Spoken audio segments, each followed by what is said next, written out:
Are you more or less excited about these playoffs coming up? I'm more excited about the potential of the finals. I'm not excited at all about the Cleveland Cavaliers in the Eastern Conference because when you look at the fresh bodies that they'll be able to throw out there, that's where it becomes problematic. Jetty Osman started for the Cleveland Cavaliers last night. He played just 14 minutes. Clarkson had about 24 minutes. Rodney Hood had about the same. Larry Nance Jr. put in about 23 minutes, etc. And we're talking about a Cleveland Cavaliers team that doesn't have its second best player in Kevin Love, who's a walking double-double, and by the way, a better three-point shooter than any of the names that we threw out there, including LeBron James. This is Kevin Love that we're talking about here. So you're going to have to find a way to reinsert him into the equation. It's going to be really interesting to see what Tyronn Lue does with that. But there is no question, because of the youth, the fact that your defense and your athleticism and your fresh legs have been elevated to a positive standpoint, there's no question that the Cleveland Cavaliers, I think, will walk through the Eastern Conference. It's what will they do in the finals.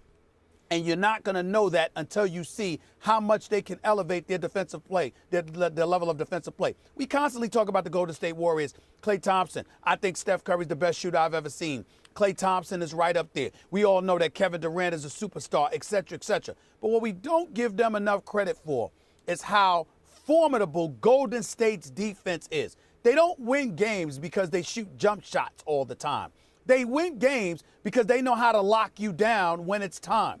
If Cleveland somehow, some way, elevates themselves to a point defensively where all of a sudden they're locking you down, where 6'8" Rodney Hood is suddenly formidable because he's on the court with a LeBron James, and your best perimeter defensive player in J.R. Smith elevates his defensive level of play, and whether it's a Tristan Thompson or a Larry Nance Jr. doing what they can do defensively, it can get interesting because now you're talking about a Cavaliers team that has the ability to do what they couldn't do until the trading deadline last week, and that was play defense. That's what I'm looking at right now. That's what gives them a puncher's chance, and that's what makes them roar through the Eastern Conference with no problem. So I'm excited about the potential. So are you more or less excited finals. about the playoffs? I specifically answered the question. More. I said I'm more excited about the finals, but I'm not excited at all about the Eastern Conference. I'm excited about the potential of the finals.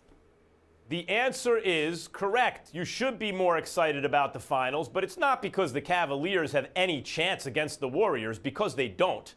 The reason is because the Rockets have a chance against the Warriors, and maybe the Cavs have a chance against the Rockets. And because the way the Cavs were looking, even when you get to the Eastern Conference, just focus on that, the way the Cavs were looking before the deadline, did you really even think they were going to get to the Eastern Conference Finals? It didn't look like that to me, not right before the deadline. You thought they had the potential on the team, but whoa, they were not showing it. So the playoffs in every way have gotten more interesting. Number one, the Cavs, I expect them, and you do, to get through the Eastern Conference, Stephen A. I don't know if they walk through. I don't know if they breeze through, but I do expect them to get through, mainly because Toronto is clearly now they're better than they've surpassed the Celtics, it seems, at least the way they've been playing recently, as the number one threat to the Cavs. But in crunch time, where Toronto shares the ball all throughout the game, in crunch time, they have two guys they go to, in DeRozan and Lowry, and both of them fail repeatedly in the clutch